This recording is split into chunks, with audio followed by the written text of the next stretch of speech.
Now coming to first law. If someone asks what is first law, we could say that it is nothing but the law of conservation of energy. The first law states that if heat delta Q is supplied and work done is delta W and the increase in internal energy of system is delta U, then according to the conservation of energy, we can say delta Q is equal to delta U plus delta W. That means energy before should be balanced with energy after.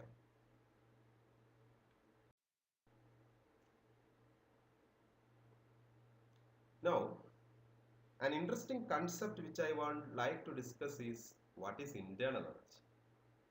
Or I can recoin the question as what do you mean by saying that internal energy is a state function?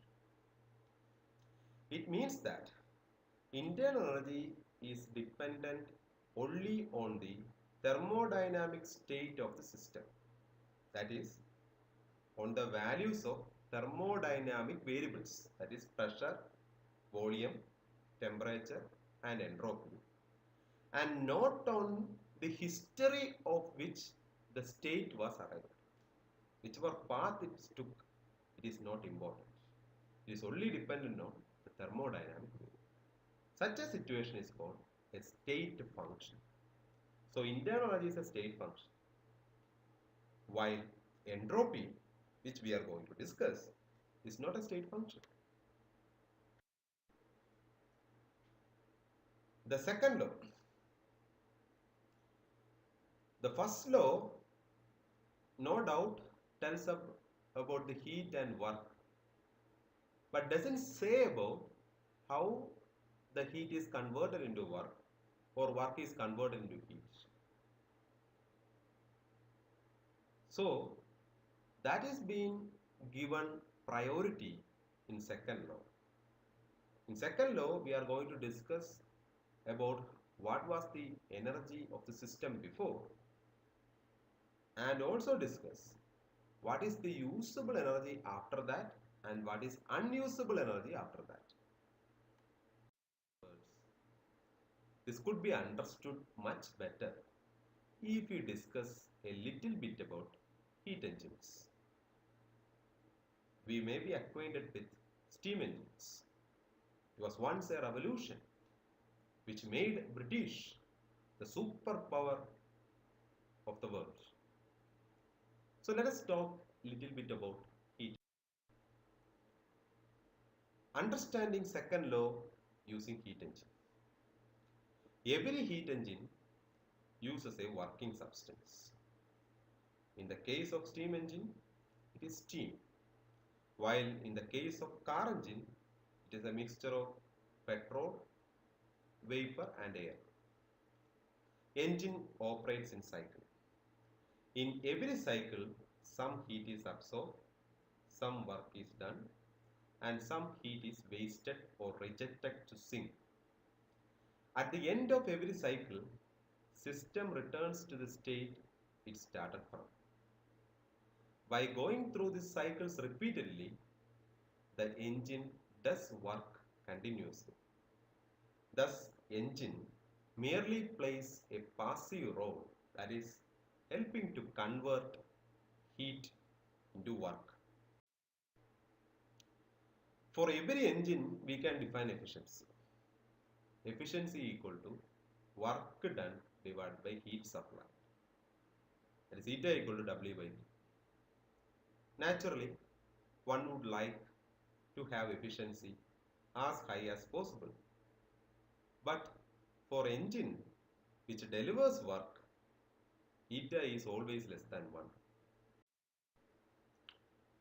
In this context, it will be appropriate if we discuss little bit of efficiency of a refrigerator.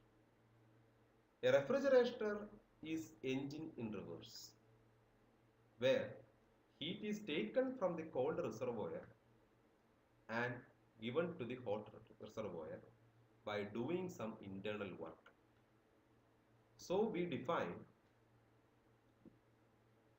coefficient of performance rather than efficiency.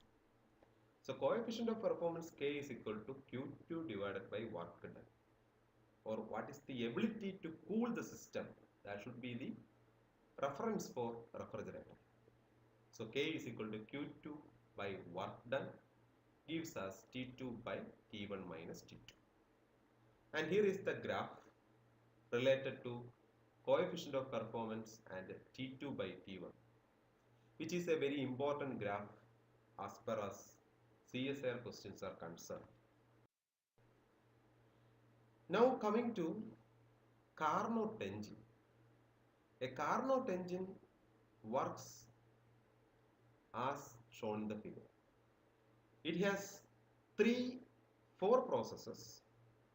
One, an isothermal process, again an adiabatic process, then a cool isothermal process, then an adiabatic process.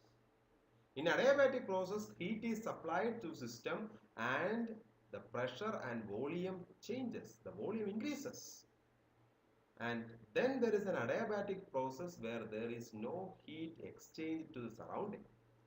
And after that, there is a isothermal process where the heat is rejected to the sink, and then there is an adiabatic process whereby it comes to the original state. So that is called a Carnot.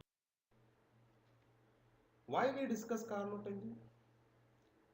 Just because to say that the efficiency of Carnot engine is the maximum efficiency you can get.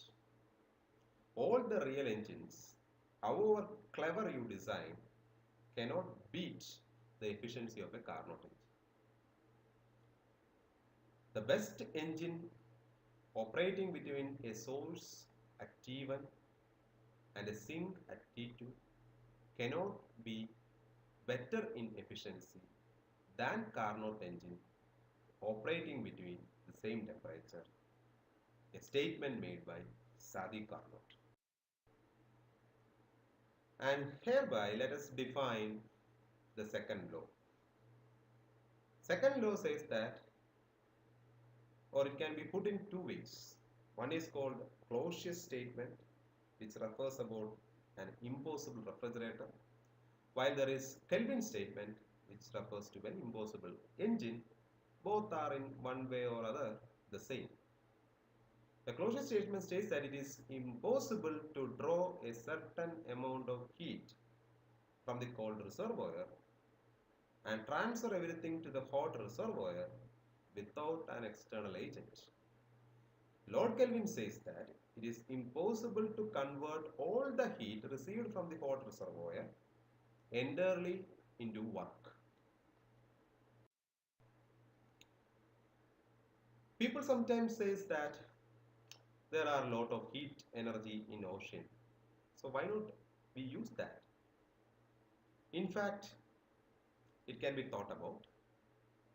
But if by chance the entire world were in the same temperature, then the interesting thing that you should remember is that there can be no heat engine possible.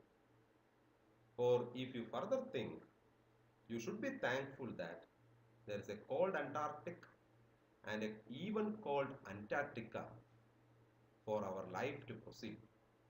Without that, we would have no monsoon and we would have no situation like what we live in Kerala.